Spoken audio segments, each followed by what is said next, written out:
Welcome to the Summative Preparedness Workshop for the NDA Plus this year. If you've never met me or been in any of my workshops, my name is Steve. I've been with EduTech for 11 years now. I have a whole gamut of people helping me out today. I have Jess Berkey in the back channel chatting. She'll be answering questions, posting links in the chat. So if there's any links that are going to be shared during this time, during the presentation, you'll find those in the chat also. I also have Kara Welk online from DPI Assessment Team. So if you have any questions about any student data, in the background, if there's any issues with any data upload or anything like that into the ADAM system, just go ahead and reach out to Kara through the chat or through email. I'll have her email information at the end of the presentation. I'll also have a link for the presentation in just a second here, so you can follow along with that also. Before we start, I just want to go over a couple things with EduTech. So we have our Ignite conference coming up on June 2nd and 3rd, and there is a stipend available for that conference. So it'll only cost you $50 for the 2 days. You'll get 15 hours of credit hours. So if you need continuing education credits, you could always apply for those. There'll be great sessions on AI, Microsoft sessions, all kinds of different technology related sessions. We're also looking for people to present. So on our page on our website, we do have a call for presenters. So if you have interest or want to share the great things you're doing in your classroom, we'd really like you to go ahead and put in to present a session at our Ignite conference. So, and this year we're having it in Valley City, and we're also only having it for 2 days this year. We had it for 3 days over the last several years. We've hosted this conference, but that was just too long for some. So we've narrowed it down to 2 days, and we've changed the location to Valley City. There will be more information coming out about lodging. So we're working with the hotels to try to get some block rooms set up and stuff like that. So be watching for announcements with that also. Those 15 hours also qualify you for the level 3 CS credential. So if you're looking to get your credential in that would be a great opportunity for some great learning and also to get your credential. Also on our website, we have a new service called Tech Coordinator as a Service. It's under the service area on our website. If you go into that link, you'll see kind of what's included. There's a bunch of different things that we can help you out with at your districts.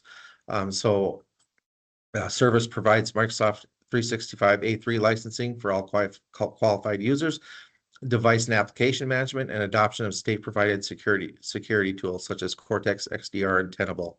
Also, we'll be help out with student information systems, data quality, ClassLink rostering, assessment readiness, E-rate, tech planning, and ongoing vendor coordination. Again, if you have questions about pricing, just go ahead and fill out that Get Started form, and we will reach out to you with more information on that. So again, if you're interested in something like that, let us know and we'll be in contact with you. So if there's any other questions on that come up along the way, just let us know. Okay, so before we even start, I'm going to go ahead and give you the link to this PowerPoint. So on the next slide, I'm going to have you bookmark the bit.ly, write it down just so you can get back to it as a resource. I'll just give you a minute to jot that down or bookmark it. And it's also in the chat.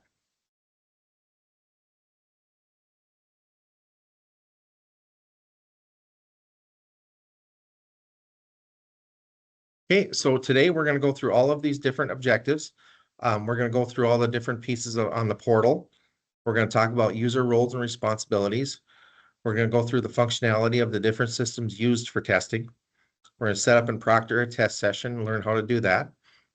Talk about the necessary steps and tasks needed for each phase of testing before, during, and after.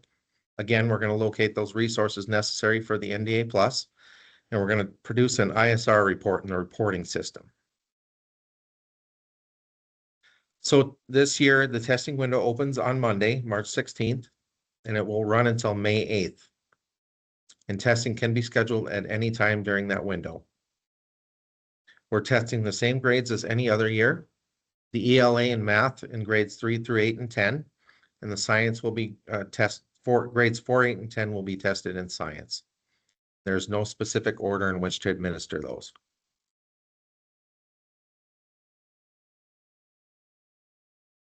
Based on last year's data, we have a kind of a generalized time average for you. So when you make your schedule for testing, you have something to base it off of. Again, this is based on last year's data, and you know your school, you know your students the best, so you can adjust those as necessary. Okay, that's what those next two slides are. To get the students prepared for testing, you want to make sure they go over the student readiness tool and the practice test. The student readiness tool will have them familiarize themselves with the online tools they will have available in the TestNav application during the North Dakota Summative Assessment. However, the student readiness tool is not an actual test. The practice tests are for each grade level of the NDA plus assessment and are provided to help you become familiar with the types of questions and the format used on the TestNav 8 testing platform. Okay. So just it's a great idea to have the students practice with these tools before the test so they're familiar with the online testing system. And we'll step into those into further detail when we go out and visit them on the portal. Student test scores. Test scores this year will be available in near real time for the science and math tests.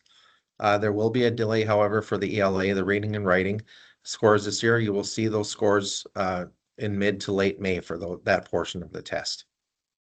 And you'll find the test scores in Atom under the reporting section. Again, when we go out and go into the Atom system, I'll show you where those can be accessed. Exemptions for testing. So if a student has an IEP that designates them to take the North Dakota alternate assessment in place of the NDA plus, the student would then be required to take the NDAA, and you would have to code that student in the Atom system with an accountability code. And again, I'll show you all of that, those pieces when we get out to the Atom system. Exemption is also given to students who have been in the U.S. for less than 1 year and is an English learner who is unable to adequately comprehend the English language. This would exempt them from the ELA portion of the assessment, so the reading and writing, not the math and science. The exemption would be given also if a student has a significant medical condition or emergency. So if there's anything that comes up, major sickness or again, an emergency, you would have to code them in the Atom system for that cause. And then also being a foreign exchange student would also be a reason for exemption. Just one more thing on that.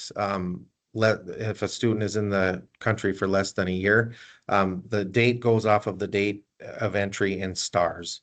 So just be aware that they use that date for that date of entry. Also, a parental directive opt-out is utilized. So if a parent fills out this opt-out form and wants to exempt their student from the state testing, then that would also be another reason to code that student with a exemption in the Atom system.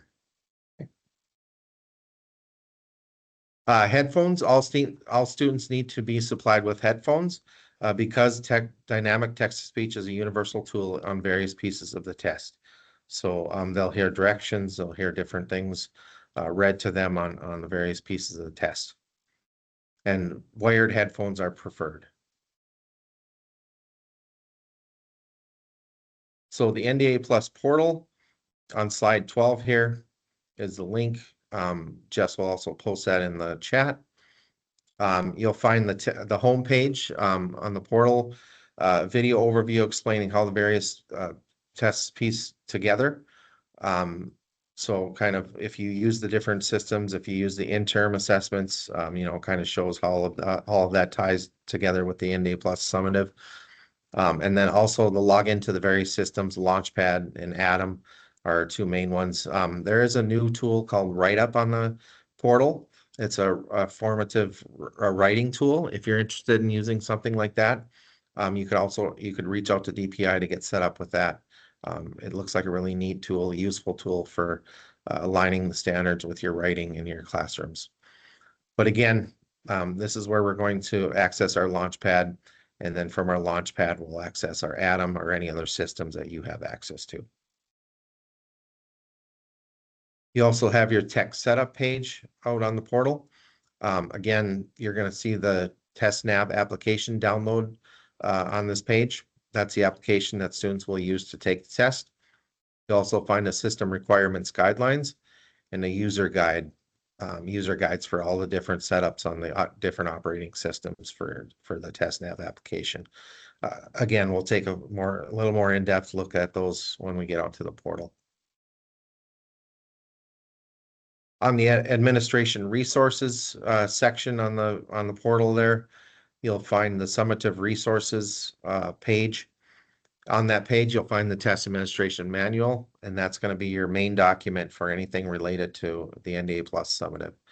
It's going to have all of your policies and procedures, all of your scripted directions for reading when proctoring the test. You're going to find anything related to the NDA Plus in that manual. You will also find the blueprints, the proficiency level descriptions, the rubrics, and you also find the training area on that tab also. Under that training area is where you will find the new Proctor certification course for this year. It is a new process this year. We'll go into more detail on what that entails when we go out to that training page. You will also find the practice tests and the student readiness tool on that practice test page under that administration resources tab. Okay, so again, the systems used for test delivery and management. We have our kind of main two here, Launchpad and Atom. Launchpad is going to be our single sign-on, and it's the only place you need to log into to access other systems you may have access to.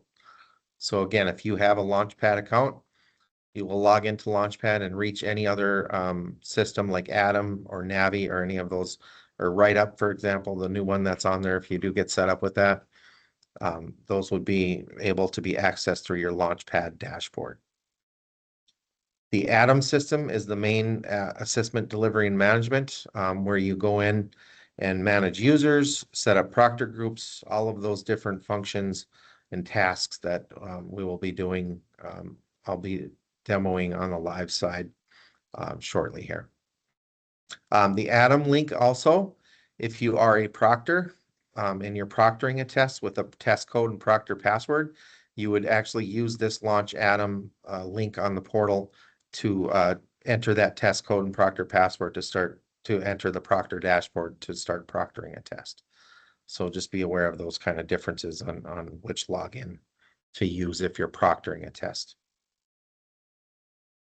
When you are logged into the Atom system, you can administer tests as a district administrator, school coordinator, and teacher. We'll talk about user roles in just a little bit here.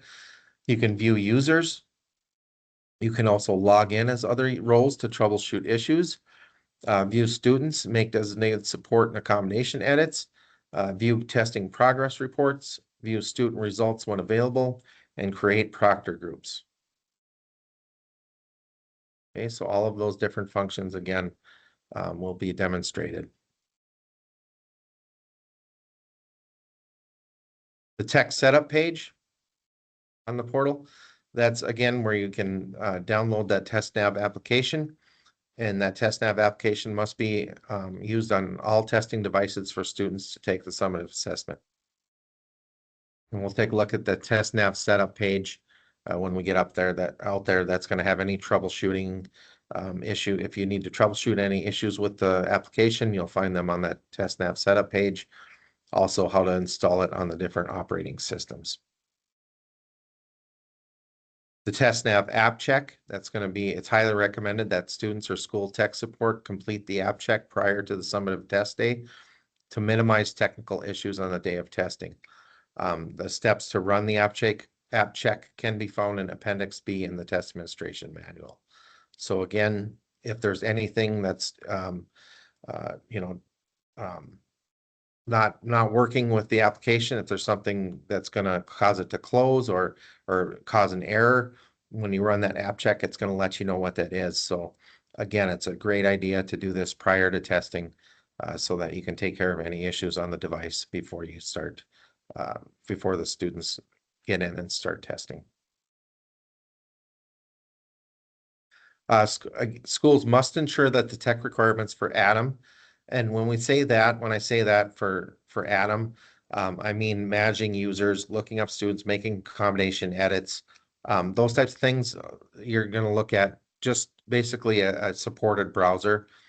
Most browsers are supported, just making sure they're up to date, so a teacher or a school coordinator can go in there, log in, and do the necessary tasks in Adam. When we talk about the TestNav technical requirements, there's a few more things that we want to pay attention to, just for device specs and so on. And like I said, running that app check, making sure it's compatible and so on. So again, we'll look at that tech setup page when we get out to the portal and go through a few more specs on the different operating systems. There's also a best practices guide on the portal. And that's going to have, a nice little checklist for you to make sure all of your tech is ready to go prior to testing. And then if there is any troubleshooting issues, it has quick links to the documents that'll help you with any of those issues. So again, the best practices guide is going to be a document that you're going to want to have handy also if you're handling the tech portion of the test. Device checks, you want to make sure that each device students will use is able to support the NDA plus summative testing. You want to make sure your local configuration, including bandwidth, is configured. Again, if you have, if a certain time of day there's going to be a lot of traffic on the internet, you want to make sure you let other people know that you're going to be testing during that time and try to limit some of that traffic. You can also run a network check through the same area where you run the app check in the application. So if you are really concerned about network and bandwidth during a certain time of day, you could always run that network check yourself to just double check that. Also ensure that the up-to-date TestNav app is downloaded onto all devices. Again, that can be found on the TestNav download site. You can also find information about system requirements on the TestNav system site. And I'll show you where that is on the portal too. But again, you just want to make sure that those keyboards and headphones are also in working order. When you do the practice test, that's a great area where you can also test those function of those two key pieces also. So again, it just gives you an opportunity to test. There's nothing wrong with testing those a couple times just to make sure they're going to work.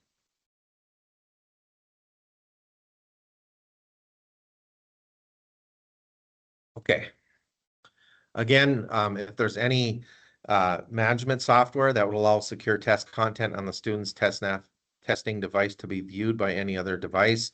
So if your teachers have some programs like LandSchool, Hapara, stuff where they can view the students' screens, to monitor students, make sure that's disabled during testing. You want to make sure any software applications such as internet browsers, cameras, screen capture programs, email, all of those media players such as iTunes, printing capability, all of those different things are closed during testing. Again, those could hinder the application and shut the application down. And then turn off automatic application launching. So if you have anything going on in the background, applications launching and so on, make sure that's disabled. TestNav must be the only application running on a student's device during the test. If a student attempts to use another application, or if the computer automatically launches an application, TestNav will exit the student's testing session. And then also disabling common automatic launching software, including antivirus software, screensavers, email notifications, calendar notifications, software update notifications. We've done some testing with this and, checking different things. And sure enough, when we had the TestNav application open and a Teams message try to come through, it actually did close the application. So again, that actually does happen. So just be aware of those things that should be disabled. User roles and responsibilities. So again, we'll look at these, and look at users and so on when we go up to Adam, but we'll go through them first and kind of the differences between the different roles. So a proctor A proctor has access to a dashboard after they input a test code and proctor password, but they do not have access to student reports or other functions permission for the teacher role. Now, the teacher role has access to a Proctor Dashboard for administration, in addition to accessing class and individual student reports. The school admin, they have access to rostering functions, Proctor Groups, and reports and report exports at the school level. District admin include all access at school admin plus additional administrative functions at the district level. The district admin, by default, this role is assigned to the superintendent in most, if not all cases. This individual is responsible for the overall coordination and administration of testing at the district level. They're responsible for ensuring that the school coordinators in each school are aware of policies and procedures and are aware of where to locate resources for proper training. Okay, so all of those different pieces, they need to make sure they communicate out so the school coordinators know what to do. The school admin, this role is also assigned by default. In most cases, will be assigned to each building's principal. A school coordinator can be a principal, vice principal, technology coordinator, counselor, or other staff member. And again, if you need additional roles assigned to any staff, actually that's on the next slide.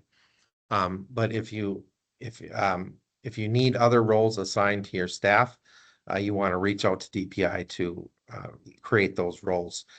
You don't have access at your districts to create users manually in the Adams system. School admin, school coordinator should work with the tech coordinator to prepare all testing devices. They should oversee and coordinate accommodation assignments. So going in and setting those, making sure they're set for the students that have IEPs or 504s. Oversee test session management, coordinate issue resolution, making sure all policies and procedures are being abided by, completing post-test activities in Adam, like I said before, inputting those accountability codes if there are exemptions, anything like that, or if there's, if you have to reopen it, request to reopen a test or resume a test or whatever it may be, making those requests, those types of things, school admin should be doing. And accessing on-demand reports. So if you have the non-content or core content teachers that don't have access to the dashboard in Adam like a teacher does, like the English, science, and math teachers would, you would have to access those reports for those staff or give them access to Adam. And to do that, like I mentioned, you want to reach out to DPI Care or Stan at the assessment office. And their emails will be at the end of this PowerPoint. Okay, so again, you want to make sure you include the school and district information, the role you want them to have, their first and last name, and their email address. And like I said, no users should or can be created by district or school staff.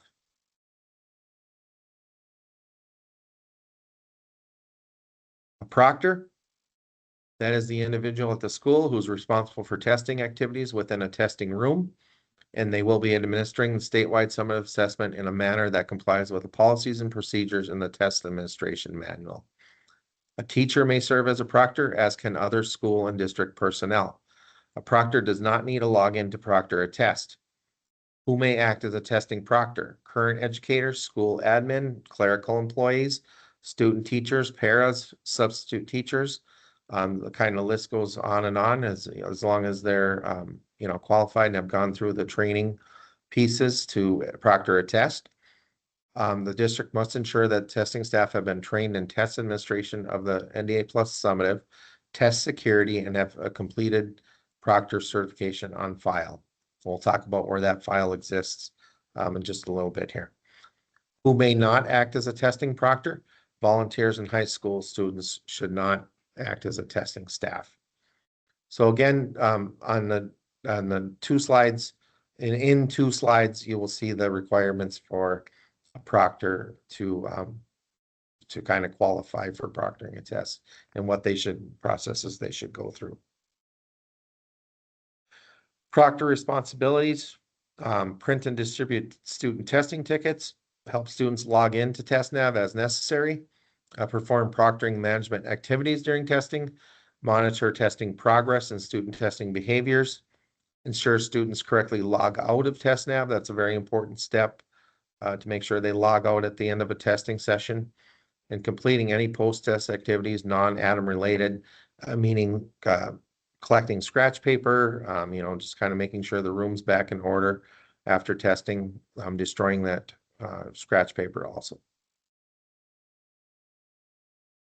Proctor preparations, like I said, these are the things that a proctor should have access to and should read in preparation for proctoring. They should review and read the test administration manual and adhere to the policies and procedures set forth in that manual.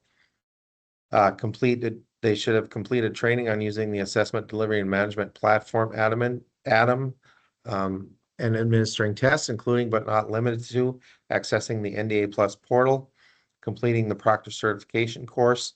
Also, they should be exploring the student preparedness resources under the practice test tab, student readiness tool, and practice tests. So they should go through those also. So if they need to go over and point something out to a student, they know where those tools are.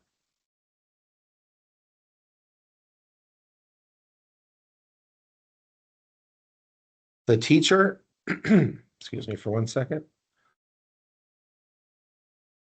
The teacher is basically the same as a proctor role, but they have access, if they have access to Atom, the teacher role would be able to proctor test through their Atom dashboard.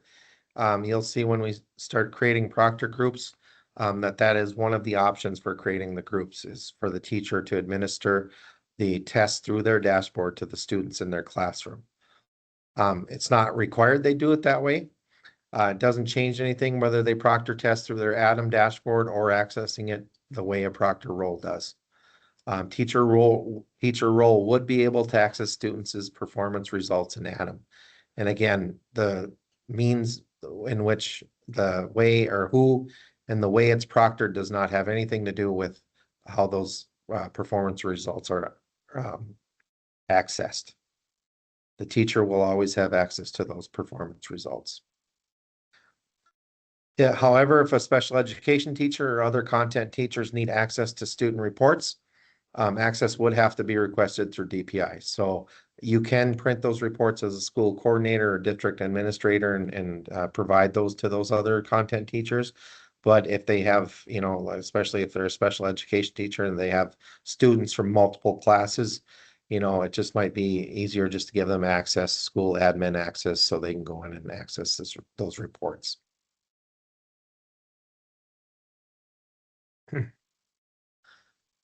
The tech coordinator, that's going to be the individual at the school or district who is responsible for setting up the testing devices for computer-based testing.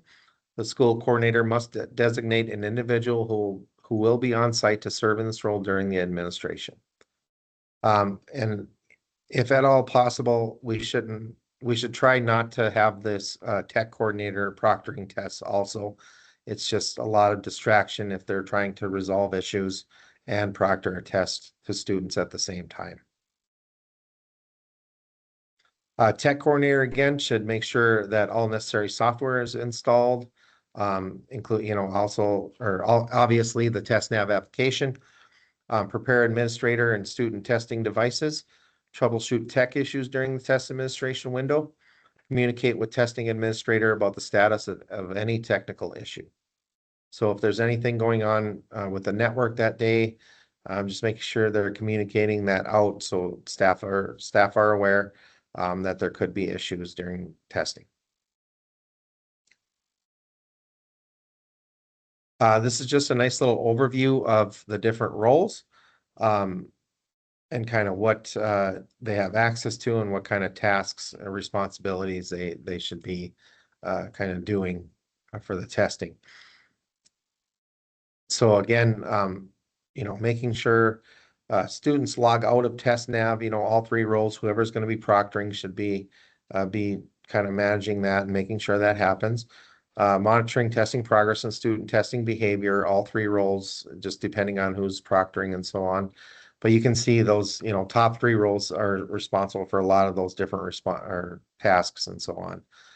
So again, just be nice little chart to kind of make those connections. Okay.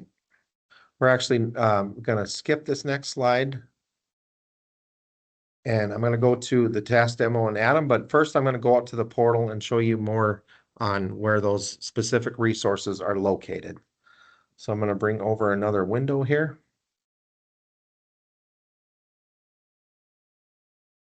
And again, the link to the portal is in the chat and also on slide 12. So, all right, so on the home page, like I said, that's where you're going to access your Launchpad and your Atom systems. But again, we'll be coming back to those when we log in and go through the tasks in the Atom system. The tech setup page, you'll see your tech guidelines and your user guides. Under the tech guidelines, you find your Atom system requirements. Like I said, that's just going to be basically an updated browser. If you're running some crazily outdated version of a browser, you might not be able to do all of those tasks in Atom, managing users and so on. But some of the TestNav system requirements might have a few more specs to look at. So I'm going to click on that. So you can see, the different specs for the screen size, memory, processing power. Sometimes we see on Chromebooks, the students will mess with the resolution. So just pay attention that if they, sometimes you'll see them really have like really small or really large text on their screens. So if they have messed with that, you want to make sure it's set back to this kind of default size for testing. If it isn't, it may return an error. It will return an error for when you run the app check and so on. But again, just kind of being aware of that. Just making sure your external keyboard and mouse for touch screen devices are compatible. Local file access to home directory, to those different things. But if we keep scrolling down on this page, you will find the versions for the different operating systems. The Chrome app, if you're testing with Chromebooks this year, if you do the interim assessments and you've been doing them, you're probably good to go with the version that you're using. You probably already installed the new app for the Chrome. But there is if you haven't touched testing since last year, you're going to have to probably download the new app for the Chrome, for the Chromebooks and install it. It's a new build. They discontinued the legacy version. So you want to make sure that you install the new app. And I have a screenshot of it. It's basically the same thing. It just says home in front of it. So just be aware of that. But the version for the Chrome is 136 plus for stable channel and 132 plus for long-term support. Okay, and then the iPads, you'll see the different versions, 17.3 plus, 18 point dot whatever you got is going to be supported, and a 26 dot whatever is going to be supported. If you test with Mac OS 14, 15, and 26, and then Windows 10 and 11, you have those different versions. So again, just making sure that if you do have really outdated devices or Chromebooks that are near end of life, just be aware that they might not be able to support that TestNav application. Okay, just making sure you understand those cutoffs. Also on this page, you'll see any updates, so TestNav updates, app updates. If there's anything new that would be, with the Mac OS and the iPads and the Windows machines, that application should update automatically and should be ready to go. So if you've had it on there since last year, it should, and you have automatic updates on, you should be fine with what you have on there.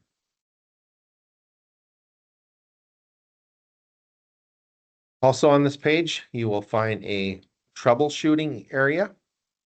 So if you click on troubleshooting, you'll see any error codes. So if you get a code on any of the systems you're working in, the TestNav application or Atom, you'll find error codes. So if you click on error codes, you'll see in the 3000 application error messages, anything that pops up, you'll find that number located in here, and it will give you some kind of hints and so on how to resolve those issues.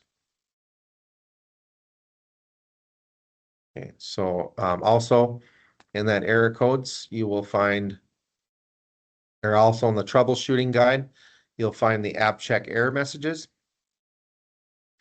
So if you are getting a kickback when you run the app check, it kind of gives you some hints on what to do with that. We learned that Grammarly does not play well. If you have the application Grammarly installed on the devices, you may get a note to disable that or close that out. So just some things to be aware of. Also, if you have Clipboard, iCloud,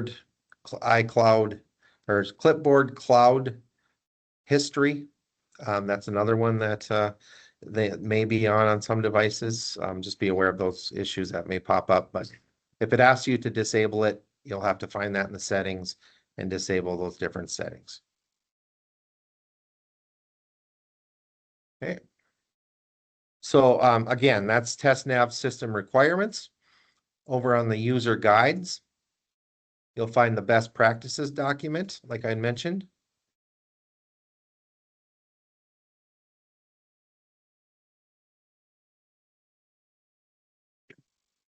You'll find on that best practices document, the NDA Plus call center. You might have also noticed that on the Pearson website, they had a little chat feature here. So if you click on the chat, you can open a live chat right there and receive some support from there, search for different topics and so on. But again, they have the direct calling for the Pearson Support Center on this page. Also, like I said, if you have student data, testing irregularities, student participation policies, such as assigning accessibility features and accommodations, if you have those types of issues, you want to reach out to DPI for those types of issues. But on this best practices document, this talks about, how to reach out to Pearson, what types of questions they kind of field in that area. And then if you keep scrolling down, you'll see the tech setup. So if there's any information you need to set up your tech at your school, you'd find in this quick link document. And then again, getting the TestNav application, if you download it straight, if you do download it straight from the site, they have the link there also. And then on this next page, you'll see it's a technology readiness checklist. So it's going to confirm go through all of your different steps of setting up your tech, making sure they meet specifications, confirming network requirements, downloading the TestNav to devices, making sure you run that app check, all those different pieces, kind of a checklist there of what should be done prior to testing. And then if you do have any issues with any of those pieces, the quick links to the guides are on the next page there. So this is a nice document to have available just for anything that could, if there are any issues with your devices and the app check.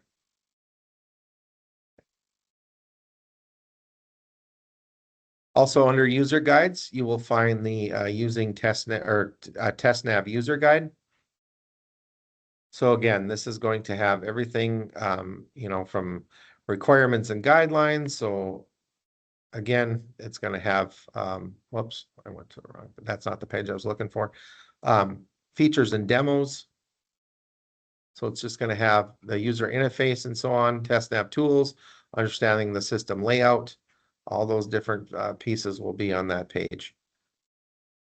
And then again, just another link to the error codes page And if you get errors in the application specifically, you'll find on that error codes page. And then the app check error messages too is also on this page. So some of the same stuff that was on that user guide too, you'll find in this page. But anyway, also on the user guides, you'll find using TestNav on a Chromebook. So this will have everything to install it through the Google admin portal. And again, if you look at the application itself, I scroll down a little bit, you'll see that it is a little bit, it just is titled different. It's actually, like I said, home-TestNav, the application itself. Nothing has changed with the testing interface and so on, but again, you just want to be aware that it is a new app for the Chromebooks. Like I said, on the iPads, you're going to be okay with what you got as long as it's been updating and so on. But if you need to, if you're new at doing this and you need to install it, you don't have it on the devices, this is where you find those step-by-step instructions on how to install it. iPad, Mac, and Windows.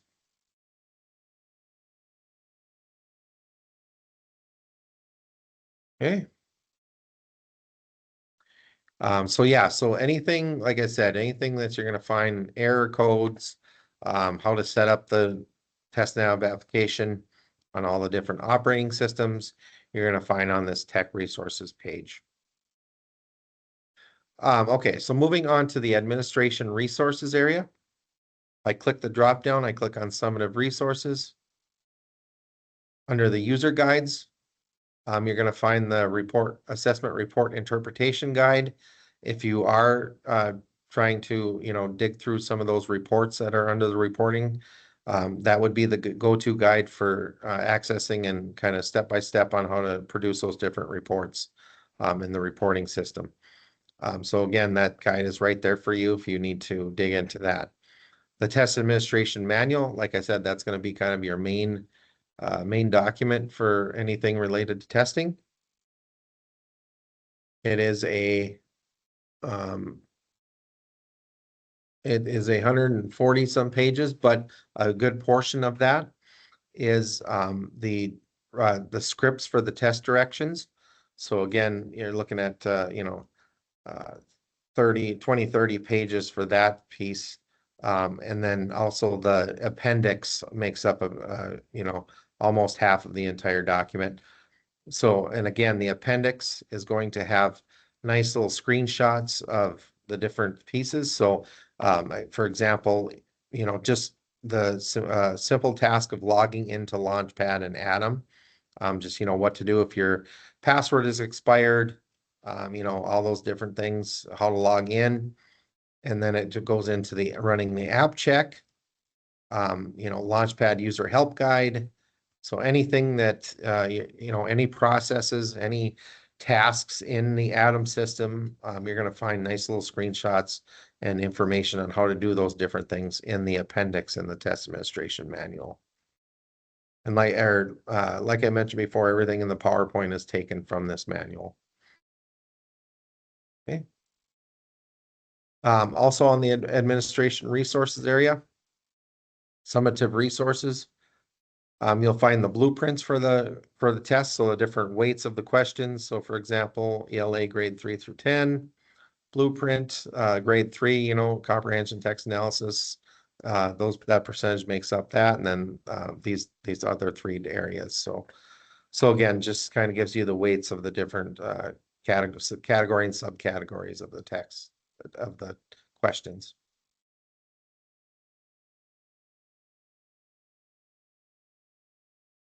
And then the level descriptors. So we have, the different standard levels and, what that looks like at each level. So again, if they receive a score and you want to kind of interpret what that means, this would be the document to do that with. And then the writing rubrics. So this has, for each grade level, it has 3 rubrics. the writing piece, students will be given 2 of the 3 writing prompts for each question, or 2 questions, sorry, 2 questions. They'll be given 2 prompts. There's actually a possibility of 3, so it's random of which 2 they will get. If you remember from last year, there was a pop-out on the test itself that would give them a top writing level descriptor, if you will, on the rubric of what that top level writing looks like. That year, that does not exist in the testing system. It's not built into the testing system. So it is okay to give these rubrics to the students in the testing as like a scratch paper or whatever. But you would have to give them all 3 of them, even though they're only getting 2 of the writing prompts, because it's random, like I said, so the student doesn't know which ones they're getting. They would only know when they open the questions. So, but if you're going to provide that for one, you must provide that for all.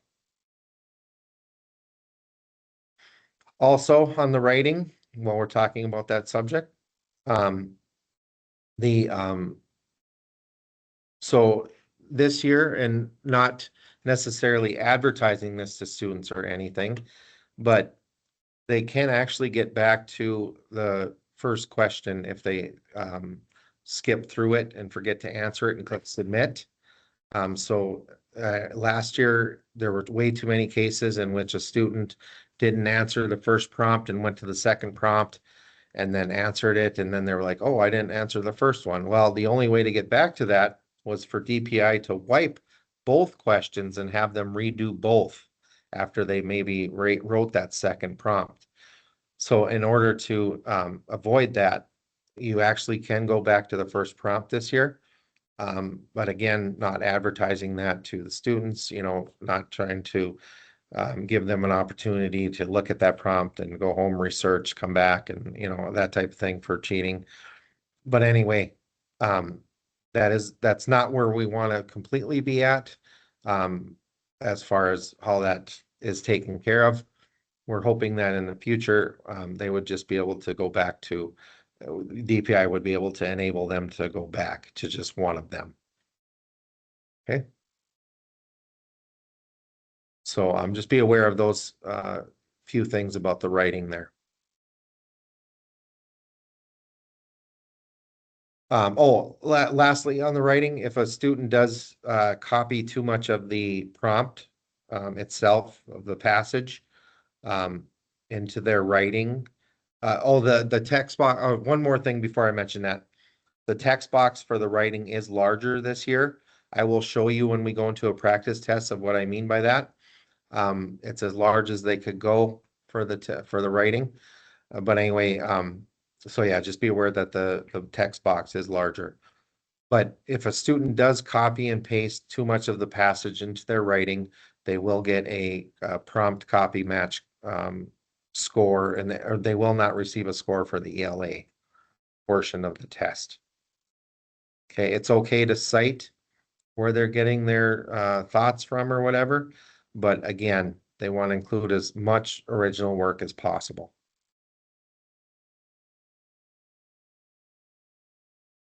Okay, I think that's it for writing. Kara, if I missed something, just please post that in the chat.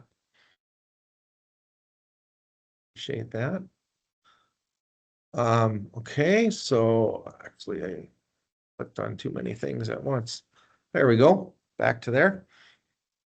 Okay, so kind of went over what was in that summative resources area. Now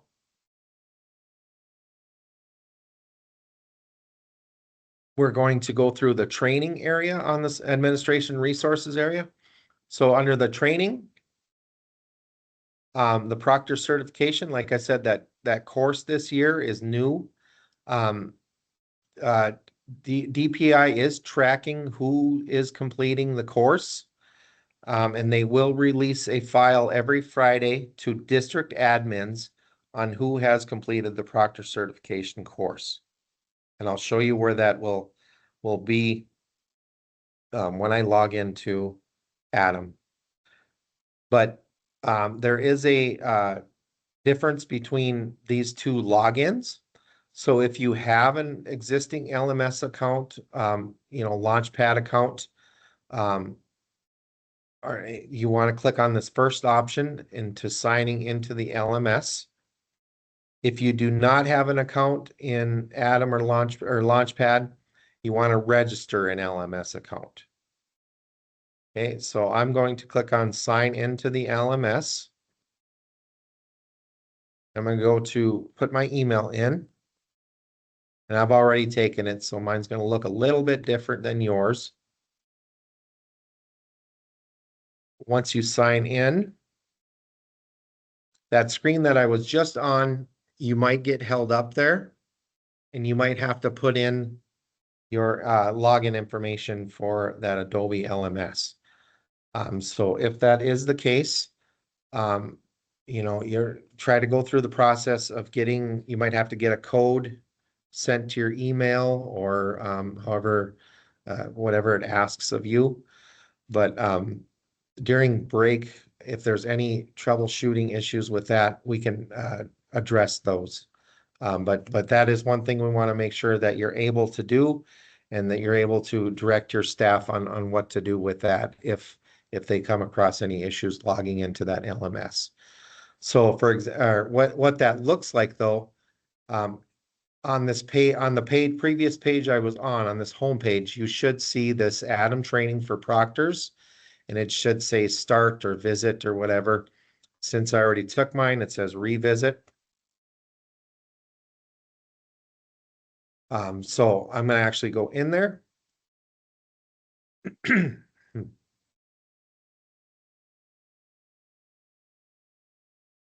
Okay, and you can see the different modules here. So you go through, the Atom overview, goes through the assessment, delivery, and management, what makes Atom unique, system requirements, just to make sure that you're kind of, and then it does have you choose which options you choose when creating Proctor groups. So you can go through both if you want, or you can go through the one that is, related to how your school does it. But again, you want to make sure you choose one of those, and then you continue on with the training, proctoring, setting up those groups, setting accommodations, test monitoring, what that looks like in the dashboard when you're monitoring testing, reports, and then the test administration, the test itself for the proctor certification. You want to make sure that they get this check mark when they're done. Okay, once they receive that check mark, then that will show up in that file. Now, if a person takes this on a Monday or Tuesday or Wednesday or Thursday, that doesn't mean they have to wait till Friday till that report comes out to start proctoring. Okay, they can start proctoring right after they take this course. Okay.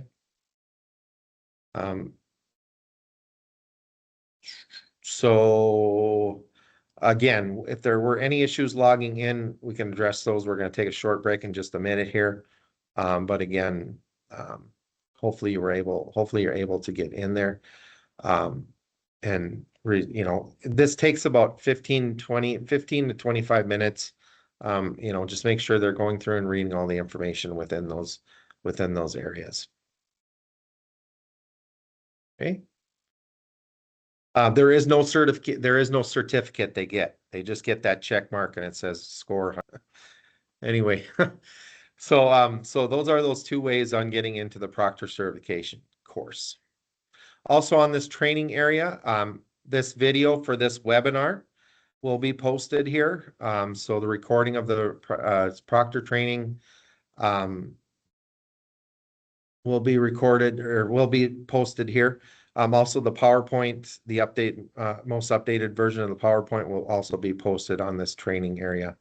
There's also some other stuff for the interims on here that you can go through if you do those tests too. But again, getting that proctor certification training is the most important update that you want to kind of be aware of on that specific page. And then the practice tests. area, you'll find, like I said, if I click on grade 6 math practice, you're going to see, be able to start it. Start. And it just gives them, they'll actually have to type in an answer in certain areas. They're going to be able to select an answer. They can use some of the tools, but the student readiness tool is going to give them more of a in-depth look at the tools on the test, but they can use some of the tools on here, like the answer eliminator. They can say, I know those two aren't the answer. Select their pointer to select an answer. Click next. They want to get used to being able to read the points on the graph and making a decision. Classifying these different things on a chart, those types of questions, and then choosing from a drop-down box as we kind of know that they'll have to do. So just the question types and getting used to that format of questions. Okay. See how many I got none right because I guessed on all of it. But anyway, this gives them a nice idea of what that's going to look at. Okay.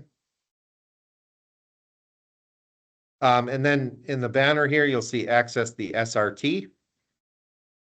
So that's the student readiness tool. So I'm going to say 7th grade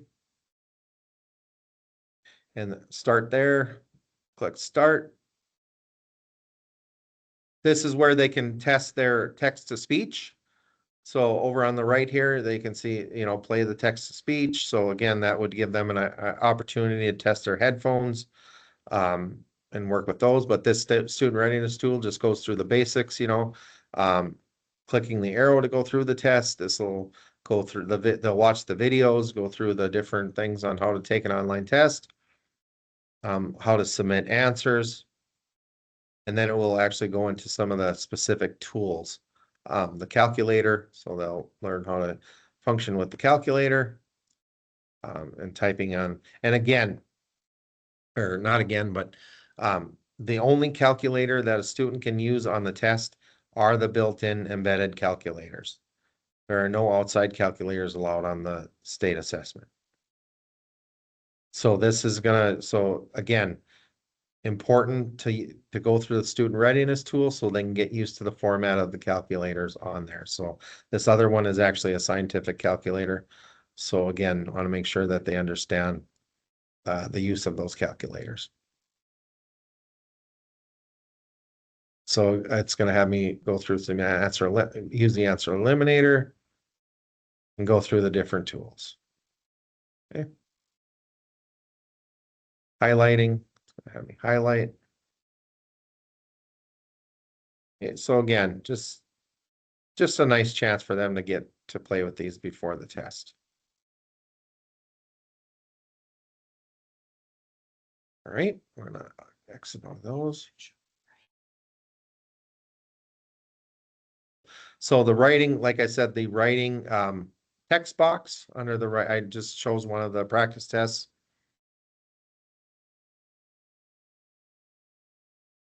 Like it says, it's 2 essays, so 2 out of the 3 prompts, and here's about the size of the text box.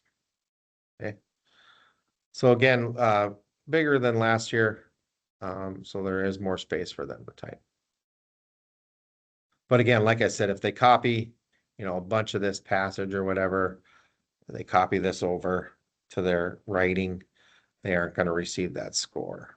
So again, it's like I said, it's okay for them to say, I came up with this idea from sentence 3 or something like that, or this specific part of the sentence.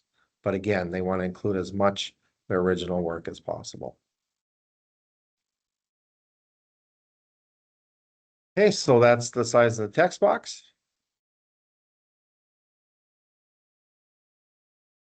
All right. Okay, so I think I kind of went through all of the different pieces of this is it's new. I'm not going to go over that yet. That just popped up because I don't know what it is. But anyway, So what we're going to do now is we're going to take a short break. So I'm kind of, let me come back to my slides really quick and kind of see where we're at here. So we went through all of those different pieces.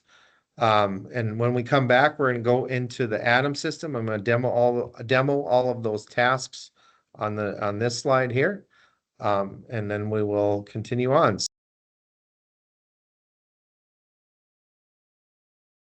All right. We will continue on here. Looks like we got some questions answered in the chat there. Keep them coming. All right. So let me just see again where we're at here. So basically I'm going to talk about Proctor Groups really quick, and then we'll go into the Atom system and do all that, all those functions that I talked about up to this point, and Proctor Group creation. Okay. So basically you have three options for Proctor Groups, creating the Proctor Groups. The school coordinators can create the Proctor Groups and add students to the groups. So as a school coordinator, you create the groups in advance of testing. Once the Proctor Group for a given test has been created, you can provide the test code and Proctor password to the Proctor of the group. In addition to creating the Proctor Group, you can optionally assign students to each Proctor Group. This moves students from the unassigned Proctor Group into the Proctor Groups you are creating. If you pre-assign students to the group, when you print the student test tickets, the test code and the student's ID will be on the card. So if you add those students prior to or during the creation of the group. If you don't pre-add students to the Proctor Group, then the student test ticket will contain the student's ID and name, and the test code will be provided by the Proctor. Okay, so that's option one. Option two, the Proctors create the Proctor Groups. As a school coordinator, you can choose to let the Proctors create their groups, provide the test with code and Proctor password to each of the Proctors. When the Proctors arrive in the testing rooms, they can log into the Proctor Dashboard using the test code and Proctor password. The login process will ask the Proctor to create their own Proctor Group, which will generate a new test code. Once the Proctor gives the new test code to the students will be brought into that group. So they populate the group with that test code. And then the last option is for the teachers to create the Proctor Groups from their classes. So a teacher's dashboard would have their, I'd say my classes and their teacher dashboard. They would go to that class, choose administration from the kind of test screen there, and then they would be able to proctor it from that screen in administration. So those are the three kind of options for proctoring groups. Okay. So basically the next 30 or so slides go through all of that information on how to create those different Proctor groups. So again, option one, you're going to see, we're going to go to Proctor Groups, click on View, go through create a group and so on. But again, I'm going to go through all of this on the live side, so there's no need for me to really go through the slides. When we come back to the slides, we'll be on 72 when we come back. So I'm going to go out to the live side of things and log into the Atom or Launchpad dashboard. Okay, so let me bring my window over. There we go. So again, we're logging into Launchpad on our home page of the portal. Close out a couple of these. Okay, so on the portal, I'm going to click on Sign into Launchpad. And like I said, any systems you have access to is where you will access them through your Launchpad dashboard. I'm going to go out to the Atom system.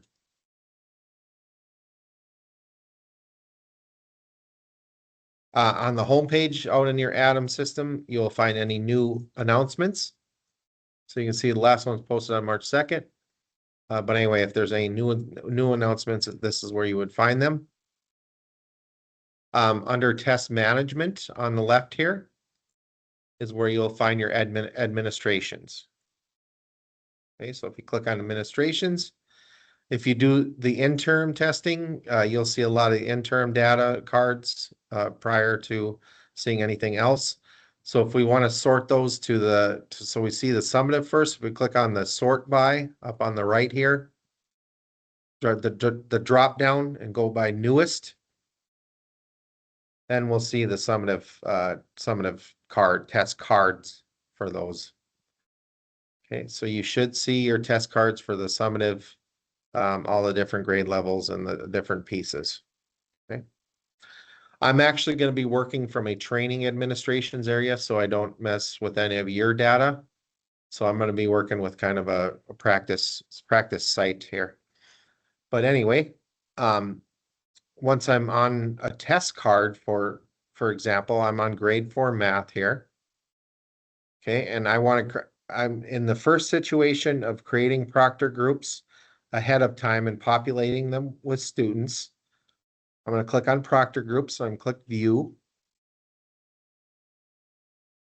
And I'm going to create a group. So up top here, create group. I'm going to say grade 4 math underscore. I'm going to do section 4 since I've been doing this, practicing with the same one for a while now. So I already have some groups created, but this is going to be grade 4 math underscore section 4.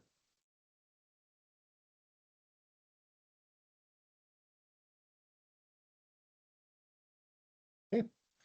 Now, once I have that information in there, I can add students. So I'm going to add students. I'm going to add about 40 or so. Whoops. Let me redo that. Okay, there we go. Okay, I added about 40 students to this group. I can click close. Now you can see the students that I've added there, and I'm going to click submit. And you can see that section 4 group that I just created. Okay. So, so now that I have that group created, I can go ahead and give the proctor this test code and password. Okay. So the proctor is going to go to the home page of the portal. They're going to go to launch Atom. Because again, they don't need that login. They just need the proctor code, test code, and password. So they're going to click on launch Atom. They're going to copy this information over, or you'd write it down for them or whatever, but they're going to copy it over.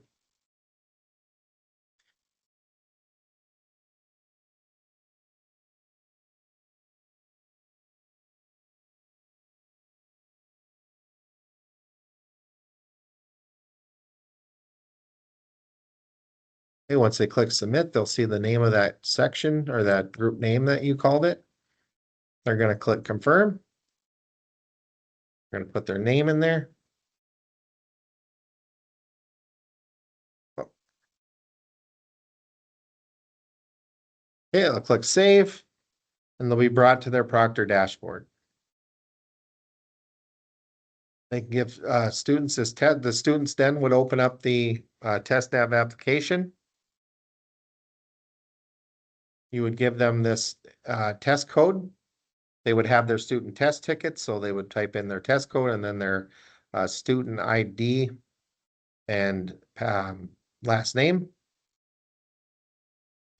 Once they're all in there and ready to go, you'll see up on the it says actions, all sessions. It would say approve all sessions. And then they would go ahead and start testing.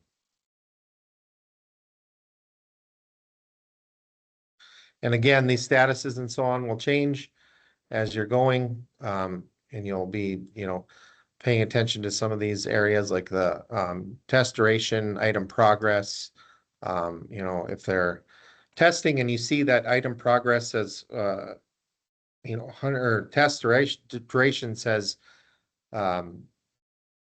3 minutes or 4 minutes and item progress says 100%, you might want to nudge that student and say, maybe take a little more time and slow down a little bit or whatever. But the students will also get a message if they're just clicking through that, they should slow down. Well, excuse me. They should slow down, but the proctor doesn't necessarily receive anything like that. But again, if you're paying attention to some of these areas, just making sure that they're not just clicking through. I guess our record time is 30 seconds that we've seen for a student clicking through the test. Not a good thing, but again, just kind of paying attention to that. And then when a student is done with the test, just making sure that this says submit in the test status area. Okay. So those two pieces to kind of pay attention to. And then again, if they have any accommodations, you can kind of scroll over that and see what they have set. But those should be checked prior to testing. Make sure they're set.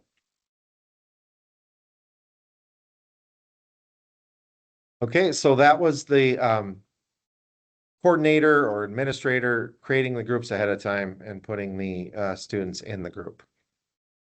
Okay. The second option is for this school coordinator to give the proctor a code and password and have the proctor create the group. So I'm going to do reading this time. I'm same thing I did before. Proctor Groups, view. Instead of create group, I'm going to click on create with code. And I'm going to give the proctor this test code and proctor password instead of the one after I created the group. Okay. So this time I'll give them that one. So they're going to go to the portal again, go to launch Atom, copy this information over.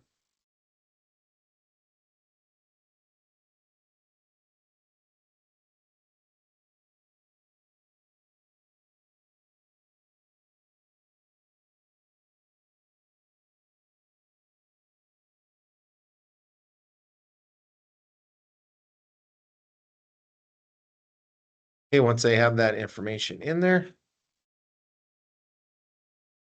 they're going to name the group. So I'm going to say grade 4 reading. And again, you're going to have a conversation with your proctors on, group names, naming conventions, whatever you kind of decide.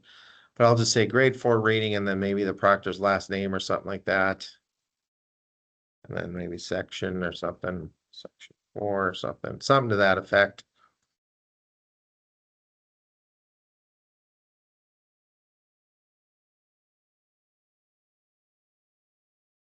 We'll have them select some stuff here. And they must put in their email address, okay?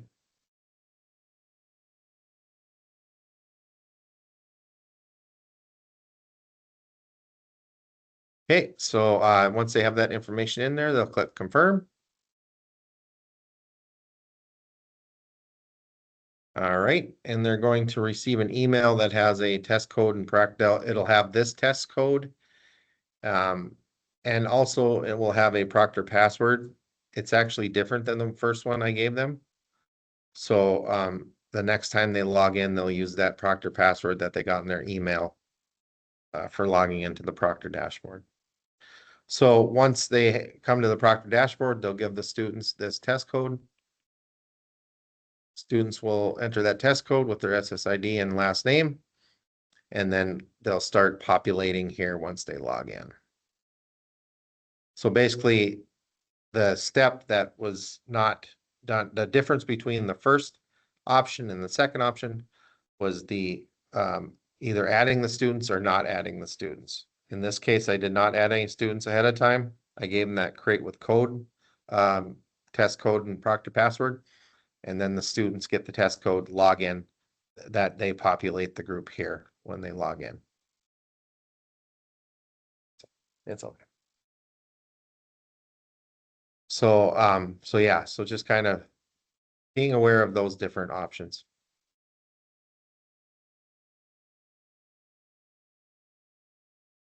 Okay, and then the last option, I actually have to log out of, I have to log in as a teacher to show you this next option. And that was one function that I said might be useful. And we're going to look at users in just a second, but under rostering, if I click on users, and this would be a situation, you know, let's say you're on the phone or they come into your office and you're trying to troubleshoot a tech issue and you're just not seeing what they're seeing. Well, I can actually log in as that user. So I'm going to log in as a teacher. Okay, so you can see this teacher that I have here. This is just a fake user profile. And over on the right here, it says log in as. Okay, so again, if you're on the phone with a coordinator or something and they're like, hey, I don't see this, and you have access to Adam, you can go in here, log in as, and see exactly what they're seeing. But this is the teacher dashboard. You can see all the classes here. So again, I'm going to pick one of these classes. And from the administration little selector here, I'm going to select administration. Now, again, this is from interim data. So again, it's going to say summative when you're working with the summative pieces. But for my purposes, I only have interim. Once you click on that test, you'll see up on the top here the option to proctor. Okay. I could print test cards beforehand or I can proctor. So I'm going to click on proctor. Click on proctor, and then they'll be brought to the testing dashboard. Now, the caveat with that is that you noticed how I never got an opportunity to name the group. Okay. So the group name is going to be whatever's pulled out of Power School. So it could be the, MISO3 number or whatever. And there's no way to edit that. So the whatever group when students start logging in, that group is created.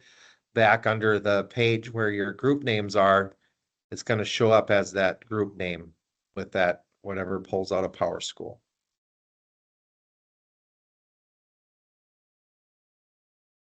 Okay, so just be aware of that issue. Not saying it's an issue. I'm just saying if you're used to if you have your own naming conventions and you do it maybe a hybrid of ways, that this might be a little bit different as far as the name, what it shows up as.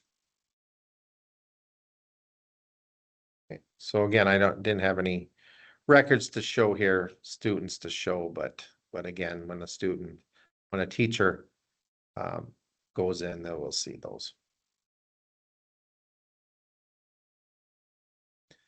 So again, logging in as a different user, and then I was able to log in as this teacher to show you this dashboard. Also, in this teacher dashboard,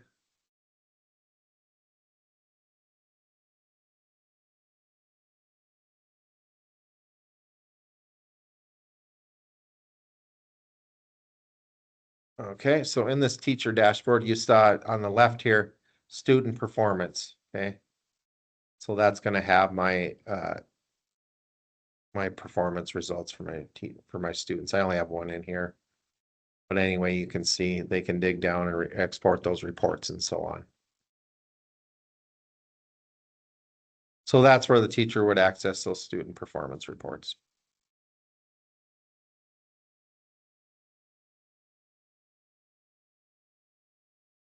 Okay, so if there's any more questions on the student dash or the teacher dashboard, don't hesitate to put those in the chat.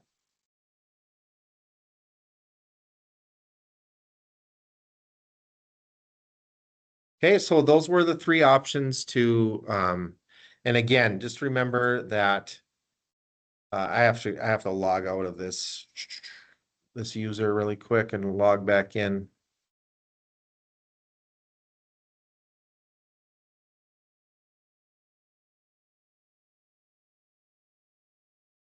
There we go. Just remember that each of these administrations are separate. Okay, so each one of these summative cards, if you will, I call them cards. But these summative test cards, these are all separate. So the groups and so on have to be created for each one of these test cards.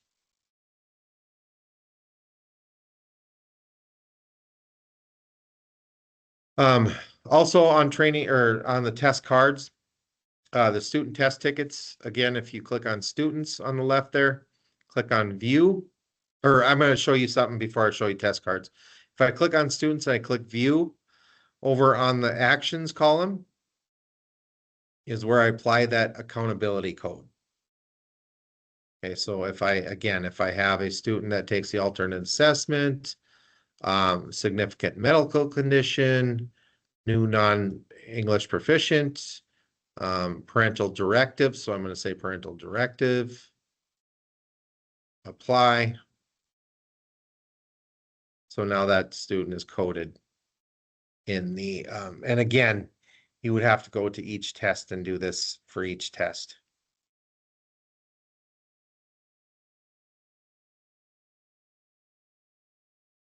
But also on the students area here, if I click on print cards,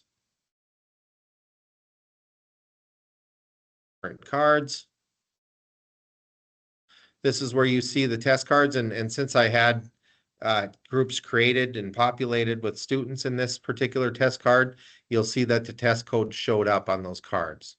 Okay. So that's why you see the test code. If those groups were created without students in them, that test code would not show up on those test cards. They would have to be provided by the proctor up on the screen or the board. Also on this print test card screen, if I click on this toggle title pages for each proctor group, it's a little button here up on the top. I get a column that says accommodations. Okay, and if there's any accommodations for a student, I don't see any on this one, but I guess I picked the wrong one. But if there were any accommodations set for those students, you would see them in this column on this page.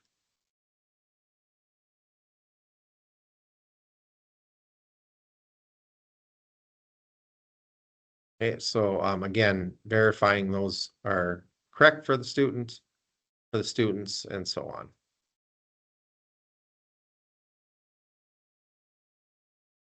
Also, if you wanted a printout of the Proctor Group test codes and passwords, under Proctor Groups, I click on print cards in that section.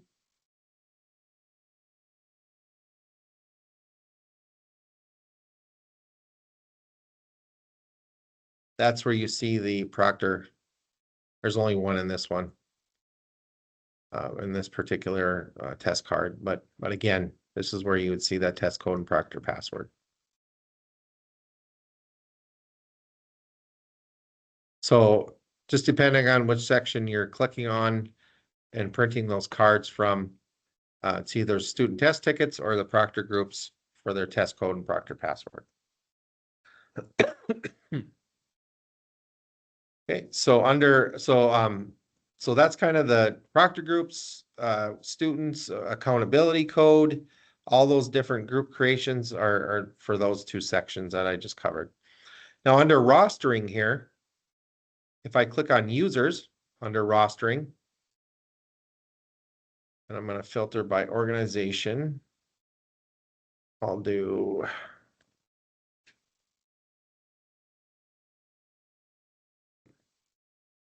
there's a school coordinator. Okay, so when you're in your specific school or whatever, and you want to search by role, you can search, choose that role under the role column here. But anyway, you'll see any level at your level and below. So if you're a school coordinator and you search for school coordinators, you should see all of those coordinators at that school. And then any teachers that are in there also. So if you're a district administrator, you could see other district administrators along with school coordinators and teachers. And again, if you needed to log in as that user to see what, what they're seeing, you could always do that option too.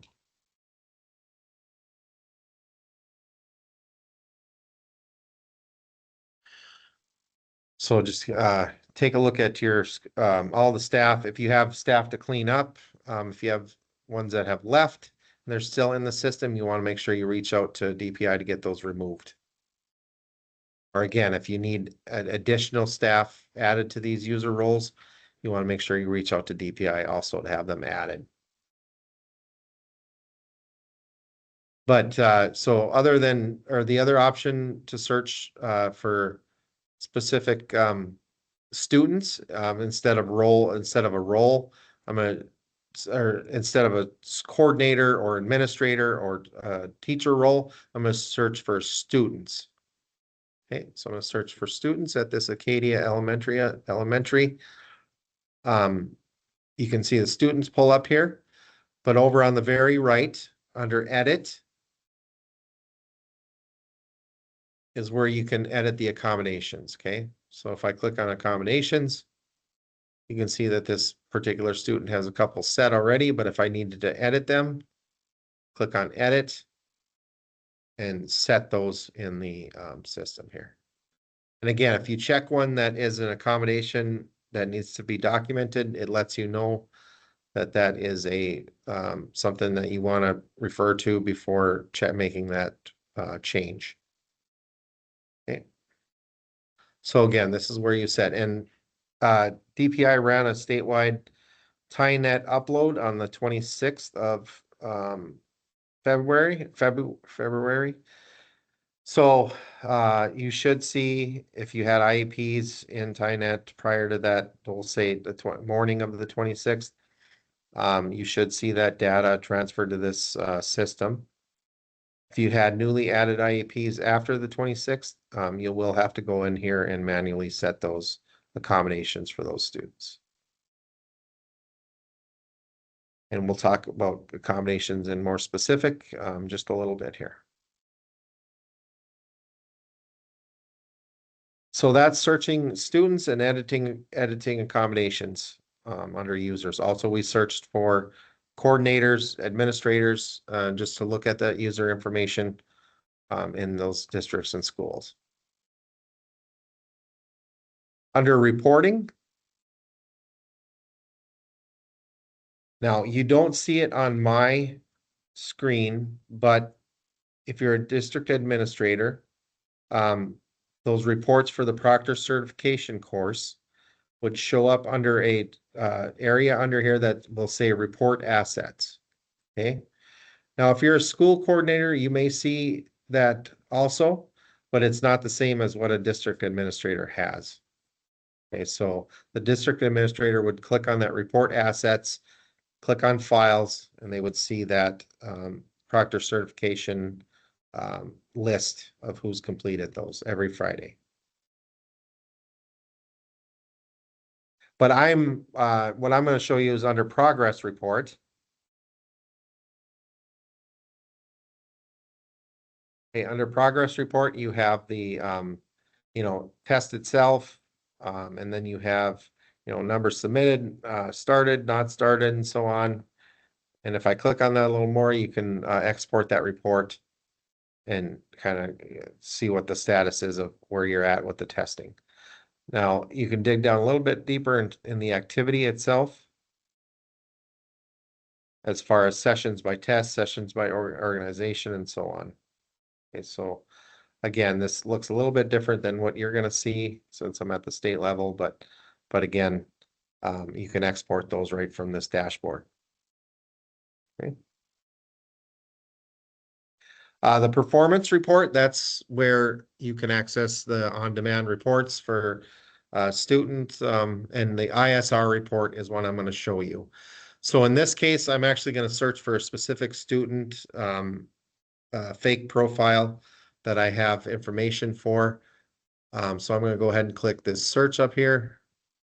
You don't see the toolbar, but I need to move it out of my way. I'm going to click on student search. And I'm going to search by this number I have for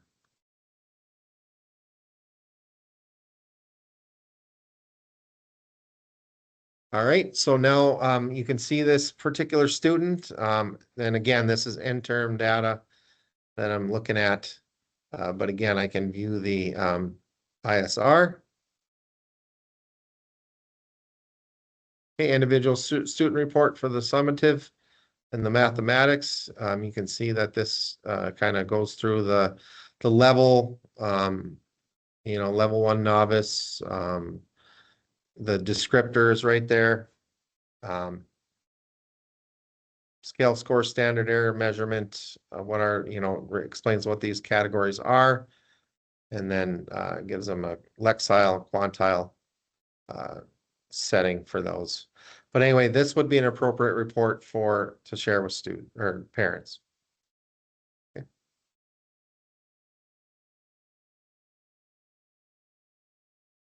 So again, just looking at that ISR report and being able to print it also is a good function on know how to do in that reporting area.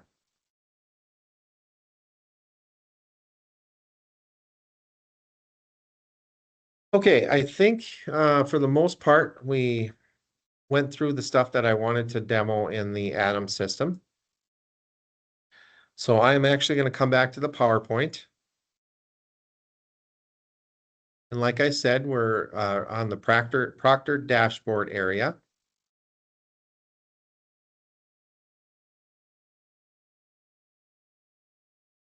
Okay, so Proctor Dashboard. So again, when students start testing, you'll see them logged in. You'll see their progress. You'll see their item progress, test duration. You can see that this student here, we might want, or, they took them about 30 minutes and their test is submitted. When we see this submitted, that's a good sign because that means they've completed, they've went through the process of letting it submit and they're completed with the test. Now, if we ever see this 100% answered and this still says in progress or something like that, that might mean that the student closed their lid on their computer too quickly. You know how some students are, if they're done, they're like, "Oh, done," slam the computer down. They're done. It possibly didn't give it time to process. So that would be a situation where they may have to log back in and submit that again. But you can see on some of these 100% answer took them 9 minutes, this one 1 minute. So again, just looking at those different statuses and being aware of that might not be a good sign, with that short amount of time on a 40, 50 question test. So being able to recognize what those kind of point out those areas and what they mean and keep an eye on them too. So again, you'll see the different things and up here too, approve all, receipt, all those different functions will be right within that Proctor dashboard. And 74 just goes more in depth on those sections of the Proctor dashboard, 74 and 75. So again, those different statuses will come into play when you're in there and monitoring testing progress. And the student, if they are clicking through and really quickly, this slow down prompt will pop up. Whether they listen to it or not is kind of, how seriously they are taking this test. So again, the proctor doesn't receive anything, but again, they can kind of tell by watching that time and item progress too. Okay, so now going into more specifics on the universal features, designated supports, and accommodations. When we talk about embedded versus non-embedded, we talk about digitally provided within the testing platform. So it's built right into the platform would be embedded. Non-embedded would be digitally or non-digital and locally provided tool. Some universal features, those are accessibility supports that are available to all students. Like I mentioned before, the dynamic text-to-speech is part of math, writing, and science. The answer eliminator, you know, like I showed you, it X's out certain questions, certain answers, so they can narrow it down to a correct answer. Answer masking, you know, like you have on your, if you're a teacher, you know, you probably use that on a smart board where you can mask off a part of the screen. Color contrast, adjust that. The magnifier, you know, enlarge the size of the text within TestNav. Highlighter, I showed you that in the student readiness tool. Line reader masking, that's where it would gray out the other parts of the screen, and it would just go line by line so they can, you know, help them focus on specific parts of the item. Math reference sheets, calculators, I talked about calculators and that they can only use the embedded ones. Rulers, protractors, notepad, periodic table on certain questions within the science. Non-embedded would be breaks. So if there's nothing on the screen that's going to tell the student to stand up and take a stretch break, that's kind of, you know, up to the proctor on, you know, judging the room or, you know, saying after a half hour, we're going to stand up and stretch or whatever. Extended time, there are no time limits on the NDA Plus, so any amount of sessions they need to finish the test is okay. Scratch paper, all scratch paper must be collected and securely destroyed after administration of each test domain to maintain test security. So again, just making sure if you do distribute scratch paper, get rid of that at the end of the session. Designated supports or features are available for students who require additional support decided upon at the school district level that aligns with their instructional experience. So if this feature needed is embedded in the TestNav delivery system, educators are required to enable these by student in the Atom platform prior to testing. Some examples of that are Spanish language translation and the extra zoom features. Okay. So with that, they can, you know, if they require large print, the largest the test can print is 18 font. So if they need extra more than that, we recommend using this zoom, extra zoom feature for that. Some non-embedded designated features would be the bilingual dictionary, the color overlay, human reader, a separate setting, so pulling out the student noise buffer and native language translation. And that's for the directions and for the reading, that's for the test directions only for that translation feature. Okay, accommodations, those are going to be documented in a individualized plan or a 504 plan. So again, we want to make sure that they have these available to them. And again, that statewide upload from TINET happened on the 26th. You know, data was pulled on 25th and then uploaded on the 26th, the morning of.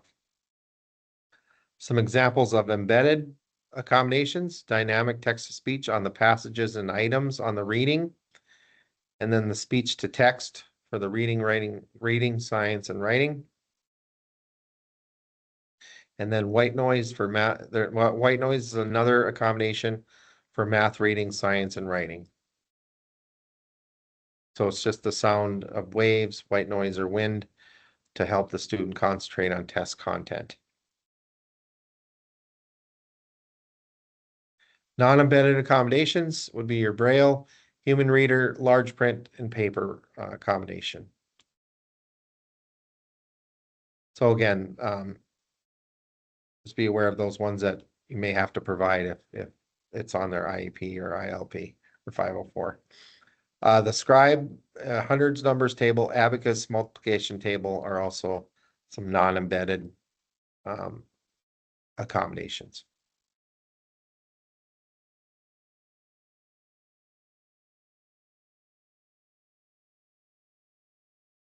And it's recommended that all accommodations are set for students who need them 24 hours before testing starts. Appendix F in the test administration manual goes through more specific screenshot by screenshot of making changes to those accommodations.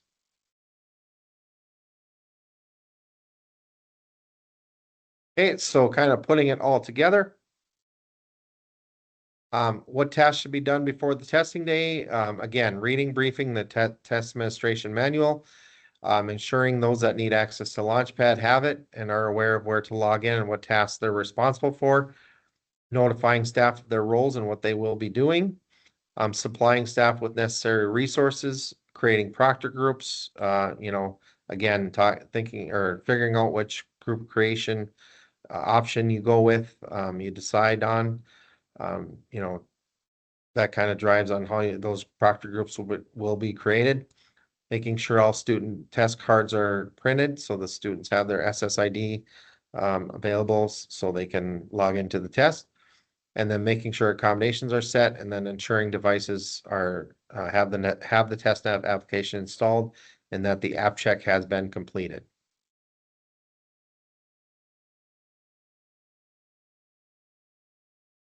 Test day setup, making sure all materials, student test tickets, student rosters printed and are prepared for the students.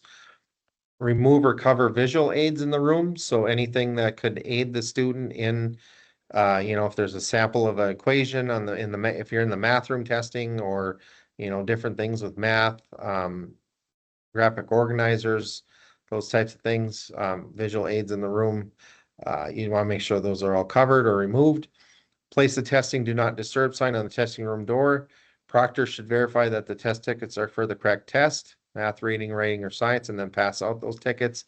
Students should verify that they do not have any electronic devices, smartwatches, etc., that their test tickets are correct before logging in. Distribute other testing materials, scratch paper, braille books. Proctors log into the Proctor Dashboard, making sure they know where to go to that launching atom. That's also an Appendix G in the TAM. And then directing students to launch that application on the testing computers and how to log in with that test code. Approving students to test within the Proctor Dashboard. Again, that's going to be found in the appendix. And if you want to make your own little guide for proctors, I would prefer, or I'd recommend using that appendix to kind of copy and paste that into something for them. And again, reading those scripts, test directions for each test. Again, that's in those that 20 pages or so in the manual.